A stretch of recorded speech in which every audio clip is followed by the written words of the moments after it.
Hari ini JMSI bersama dengan satu sahabat yang luar biasa kembali untuk hadir menemani Anda semuanya mengulik selintas tentang bagaimana PCNU di Tulungbang Barat.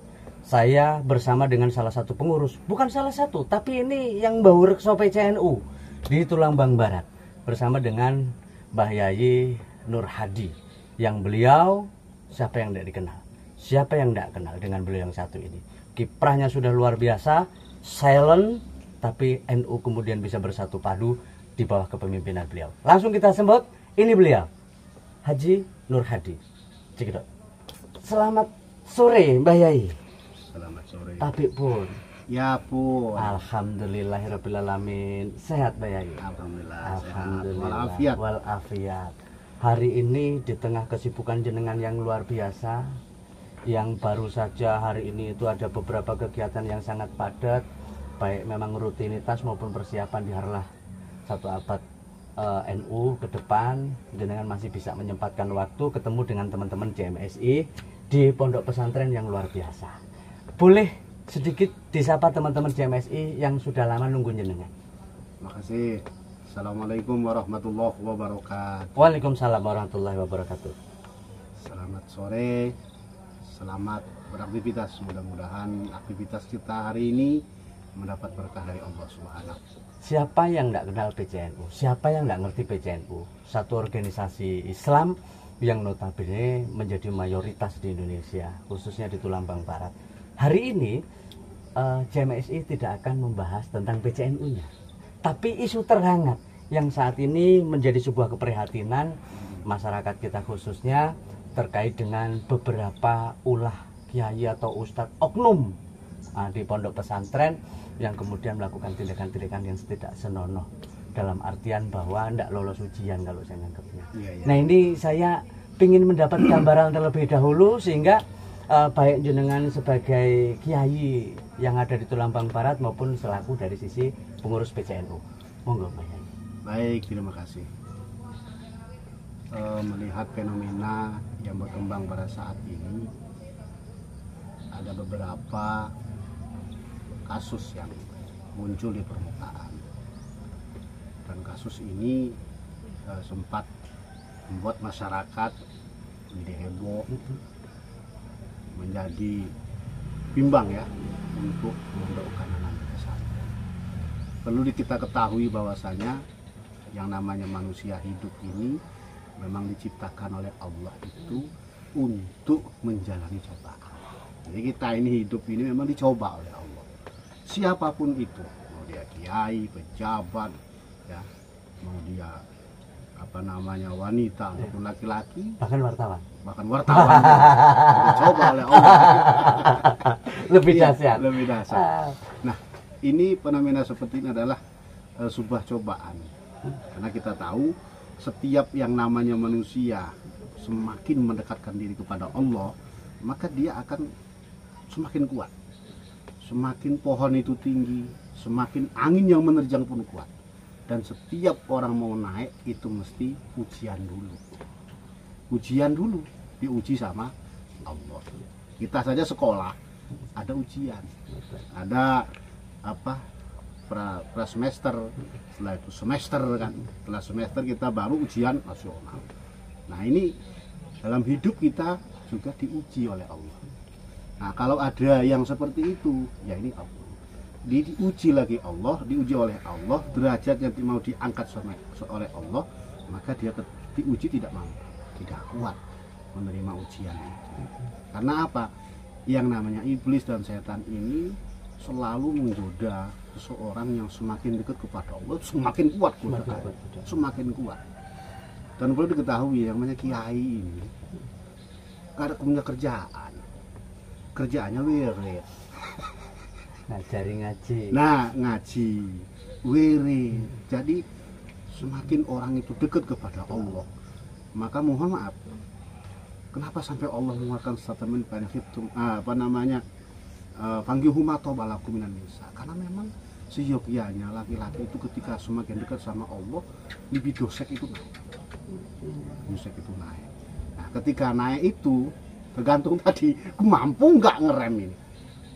Makanya Allah menyarankan, kalau Rasulullah pun menyarankan kalau kita tidak kuat ya berpuasa. Kan seperti itu. Nah, salah satu kawan kita ini rupanya pohonnya itu tinggi, kemudian jatuh. Belum sampai ujung, dia sudah jatuh. Nah ini, jadi lah saya secara pribadi tidak mencemooh ketika ada teman yang seperti itu. Kenapa? Kita tidak boleh mencelanya, kita tidak boleh. Apalagi menghina, apalagi menghujat, mohon maaf ya, sangat bejat tuh nggak punya ini, nggak boleh sebenarnya. Kita saja melihat orang sholat pun, orang tidak sholat pun, kita nggak boleh menghina. Karena namanya hidayah kita tidak tahu kapan hidayah itu datang. Gitu. Orang berbuat apapun itu sebuah kejelekan, tetap tidak boleh kita hina. Yang ada kita doakan. Ini doakan. Izin Mbak Yayi. Terkait dengan posisi PCNU di Tulambang Barat, adakah poin-poin tertentu atau apa ya, norma atau aturan yang menjadi kewajiban PCNU dalam rangka melakukan pembinaan, terus kemudian melakukan pemantauan terhadap pondok-pondok pesantren, tempat-tempat ngaji yang notabene di Tulambang Barat ini cukup luar biasa semangat masyarakatnya. Betul. Ya, di kecamatan Tumi Jajar ini saja saya hitung ada 8 pesantren. Di Tumi Jajar 8 pesantren. 8 pesantren. Kita di Setubaba ini cuma jumlah 36 pesantren. Alhamdulillah. Dan sebenarnya kita ini selalu komunikasi. Kita komunikasi. Dan ya kalau kita perhatikan, ya mohon maaf, ini kan pesantren baru. Kalau yang nama kita kan komunikasi. Terus kita sholaturahmi, ya. Kadang kita kumpul seperti di kolam ini. Saya kumpulkan kiai-kiai lomba mancing kan gitu, untuk menghindari hal yang anggap hiburan lah kan gitu. Hiburannya kiai kan cuma satu itu lah. Jadi ajak ke sini mancing bersama kan gitu ya. Kita pura-pura lomba lah, ada hadiah untuk semangatnya kan gitu. Nah sebenarnya kalau dari kita PCNU ya kita selalu komunikasi dengan kawan-kawan. Kita juga sering silaturahmi ke pondok-pondok. Terus saya ke Pondok Daur Rahman, saya di Margoda di tempatnya Aji, saya Wahyu, kemarin saya ke Mahrus, saya selalu keliling gitu. Ulil, pondok-pondok di sini. Memang kita sebenarnya masih berharap. Cuma kan terakhir hal itu kadang-kadang sebuah siri ya, rahasia yang kita tidak tahu kapan tadi itu coba akan datang. Nah, itu kalau kita PCNU semua kawan-kawan ya tetap silaturahmi, kadang kita kumpul-kumpul hanya makanan gitu. Yuk makan, enak gonsurbit gimana? Gimana kita ke sana? 6 orang kami ke sana jerupin. Nah gitu. Sebenarnya kita tetap sih konsolidasi. Tetap terbangun komunikasi pondok satu dengan yang lain. Bahkan kan PCNU itu di setiap kecamatan ada, sehingga komunikasinya harusnya lebih mudah lagi. Nah oke. Mbak Yani nuwun sewu kembali saya. Tapi betul ini bahwasannya berarti di dalam hal ini PCNU juga secara moral punya tanggung jawab pembinaan terhadap pondok-pondok pesantren yang bernafaskan NU tentu. Yang bernafaskan NU. Lebih spesifik kan ya, bernafaskan NU.